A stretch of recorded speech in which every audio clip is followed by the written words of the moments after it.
Hi, my name is Kylan Savage. I am doing Classical Civilisations A-Level. And in this video, I am going to be looking at Book 7 and its themes. In this video, it's not going to be a very in-depth video, like talking about specific things. It's more just going to be like main quotes that could be helpful to remember. So, if I read out a quote and don't explain it, don't be like, oh, what does that mean? What does it mean? This is literally just like a catalogue of helpful notes and helpful quotes. So start off with, oh, by the way, in the Aeneid, but that's probably in the title, so you can see that. So Book 7. The themes of Book 7 are war, the gods and anger, fate, and sort of like Roman law. And Book 7 is all about the war in Latium. Basically what happens is Aeneas and his fleet sail into the mouth of the river Tiber and build a camp on its banks. Turnus, the king of Latium, welcomes them and offers Aeneas his daughter Lavinia in marriage.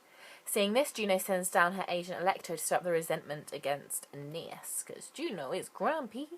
She persuades Queen Amata to oppose Aeneas' marriage and whips up Turnus, who we love, a neighbouring Latin prince, to go to war against the Trojans. She then engineers a skirmish between the local people of Latium and a Trojan hunting party led by Ascanius. War has begun. Great.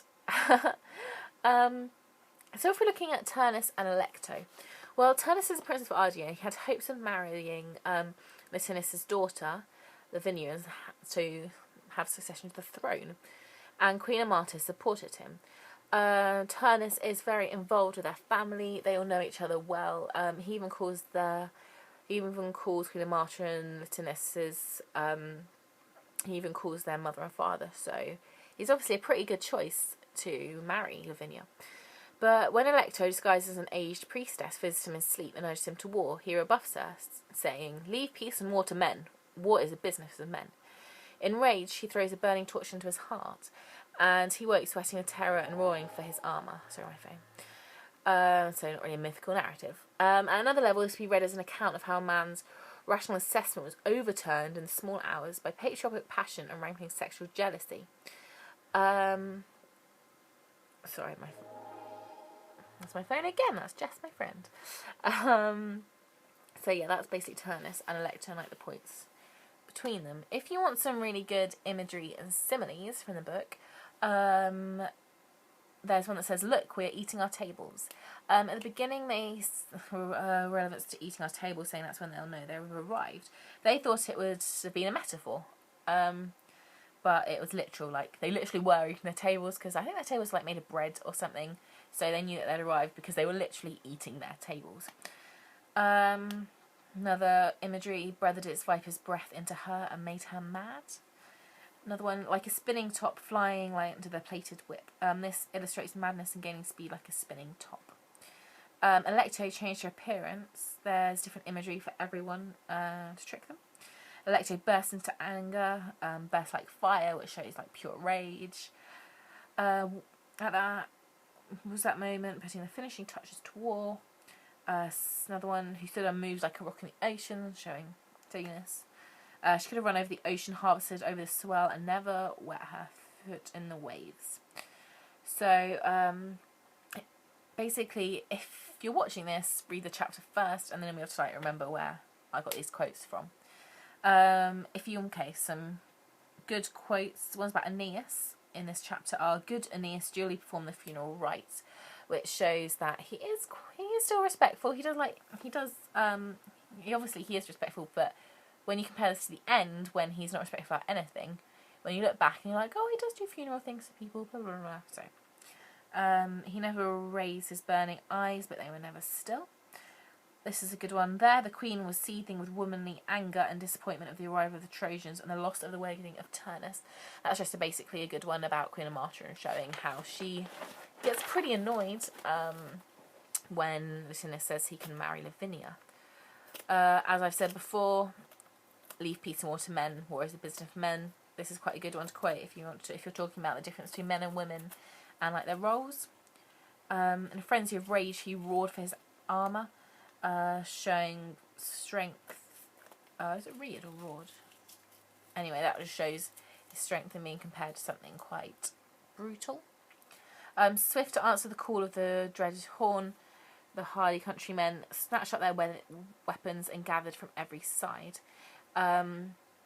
This is good because it shows how loyal they are to their people.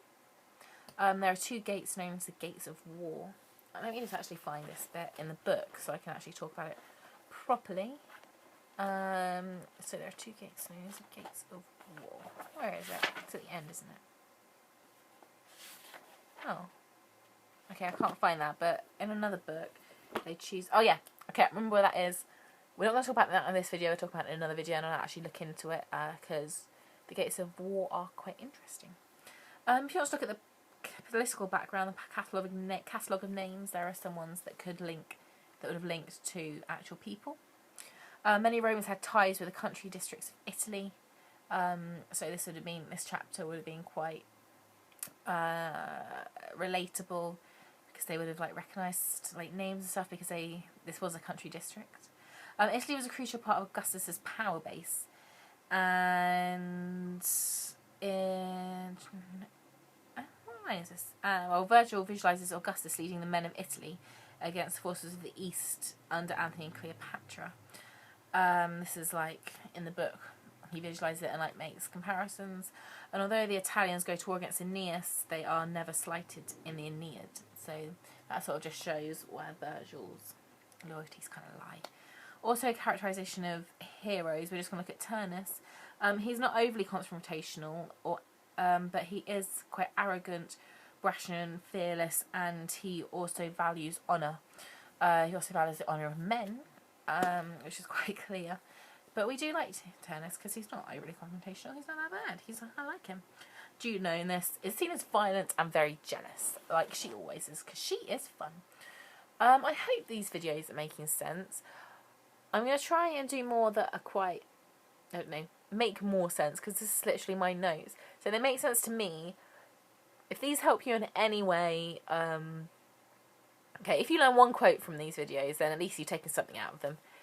I hope these make a little bit more sense.